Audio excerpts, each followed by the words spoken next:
사랑하는 성도님들, 안녕하세요. 오늘도 우리는 하나님께서 귀하게 차려주신 은혜의 식탁으로 모였습니다.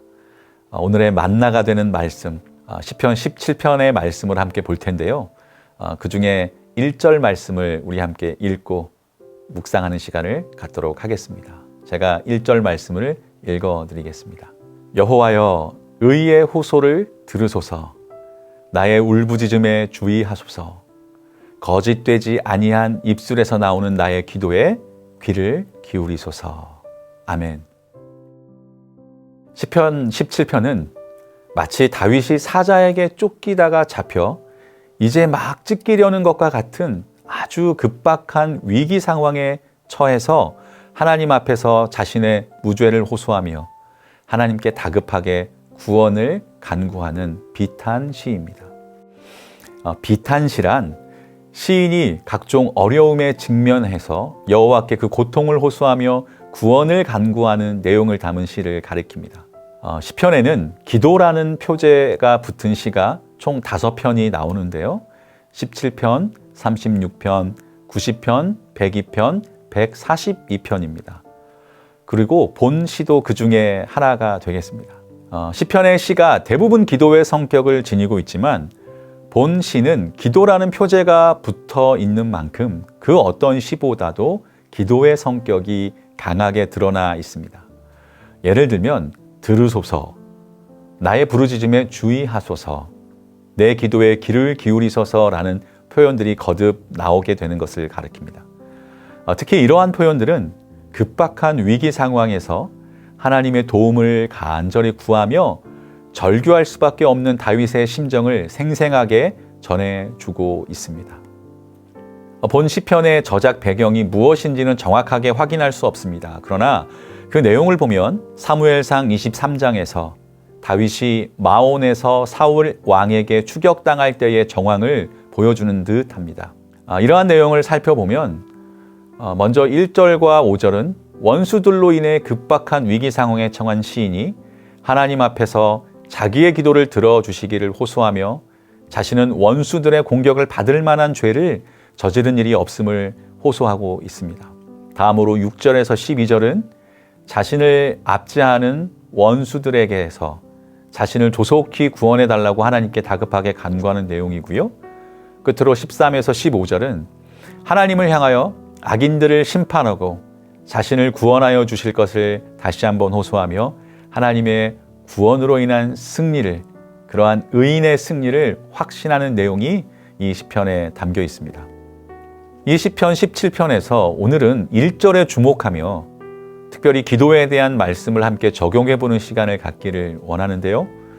1절을 보면 다윗은 여호와여, 의의 호소를 들으소서, 나의 부르짖음에 주의하소서, 거짓되지 아니한 입술에서 나오는 나의 기도에 귀를 기울이소서라고 기도하고 있습니다.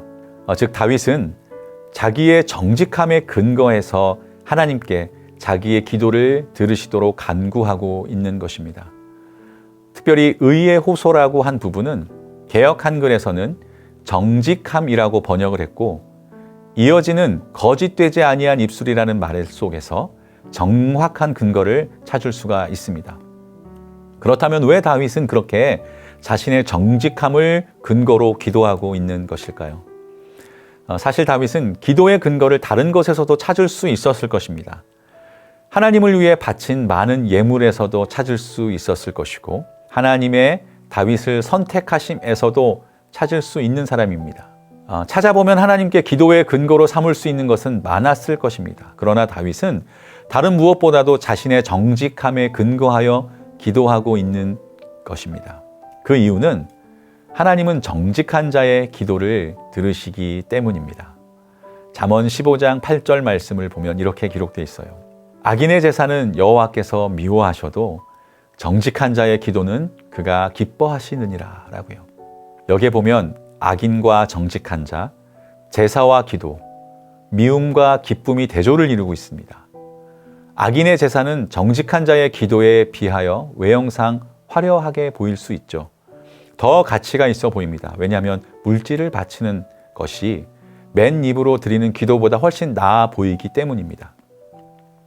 그런데 하나님은 악인의 제사는 미워하시고 정직한 자의 기도를 기뻐하신다라고 하시는데, 그것은 하나님이 정직한 분이기 때문에 그렇습니다. 하나님께서 악과 거짓을 미워하시기 때문입니다. 사랑하는 성도님들, 하나님은 우리 사람들처럼 무엇이 부족하신 분이 아닙니다. 그분은 모든 것에서 충만하신 분입니다. 이 세상 모든 것이 다 하나님이 지으신 것이죠. 그러한 하나님이 물질에 흔들리실 리가 없습니다. 풀어서 말하면 하나님은 악인과 정직하지 못한 자가 아무리 많은 재물을 바쳐도 기뻐하지 않으신다라는 것이고, 하나님은 오히려 그들과 그들이 바치는 재물을 역겨워하신다라는 겁니다. 왜냐하면 하나님은 사람의 중심을 보시는 분이기 때문에 그래요. 그래서 다윗은 범죄한 후에 회개하면서 시편 51편 17절에서 이렇게 고백을 하였습니다. 하나님께서 구하시는 제사는 상한 심령이라. 하나님이여 상하고 통회하는 마음을 주께서 멸시하지 아니하시리이다. 여기서 상한 심령이란 자기의 죄를 정직하게 인정하고 고백하며 회개하는 심령을 말합니다. 하나님은 이렇게 정직한 자의 기도를 들으시고 거짓된 자의 재물이나 기도를 물리치시는 분이십니다. 이에 대한 좋은 예가 성경에 나오죠.